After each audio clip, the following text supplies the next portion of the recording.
welcome back to my YouTube channel. Before we launch applications on EC2, we need to understand an important concept called storage. Whenever you run a server, you need a place to store things like operating system files, application code, databases, logs, and user data. In Amazon EC2, AWS provides multiple storage options. The three main storage types you should know are: first, EBS, which stands for Elastic Block Storage or Elastic Block Store. Second is Instance Store, and the third is Elastic File System. Each storage type is used for different purposes depending on the application. But the most important one, that the one you will use most often, is EBS. So in the next slide, let's understand EBS in detail. EBS is basically persistence storage for EC2. You can think of it like a hard disk attached to your server. For example, when you launch an EC2 instance, AWS automatically attaches an EBS volume where the operating system is installed. One of the biggest advantages of EBS is that your user data is safe even if the instance stops. So if you stop your EC2 instance and start it again later, your data will be still there. So this is another feature and a great feature, which is data persistence. Another useful feature is that you can increase the size of EBS storage whenever you need more space.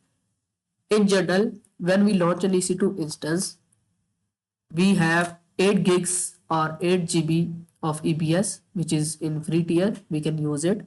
And if we want to add more volume, we can increase the size to 8 GB to our desired volume. You can also create snapshots, which are backups of your EBS volume, and which we will do also when we do hands-on. These snapshots are very useful for data backup, disaster recovery, creating new servers quickly. That's why in real AWS environment, EBS is most commonly used storage option. And remember the concept, EBS is block storage, which means it is like a hard disk which is attached to your server. Now let's talk about another option called Instance Store. It is a temporary storage that is directly attached to physical machine running instance. But there is one very important thing you must remember. If your EC2 instance stops or get terminated, all the data inside the instance store is lost. Because of this, instance store is usually used for temporary data only.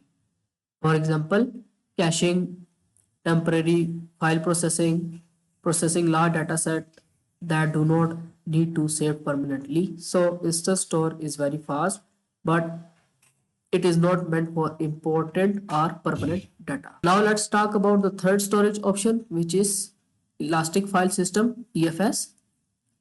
EFS is different from EBS. EBS is attached to one EC2 instance, but EFS can used by multiple EC2 instances. That means we can use this Elastic File System and we can attach this to multiple EC2 instances. On the other hand, Elastic Block Storage can only be attached to a single EC2 instance, and in this case we can attach this Elastic File System to many EC2 instances. This is very useful in modern cloud application, and for example, microservices, shared application data, multiple server accessing the same data, web application running on multiple EC2s. You can think of EFS like a shared drive in the cloud that many servers can access simultaneously. This makes very powerful for scalable application. This is it for this video. In the upcoming video, we will understand Elastic Block Storage in detail, and also we'll do hands on. I'll see you in the next one.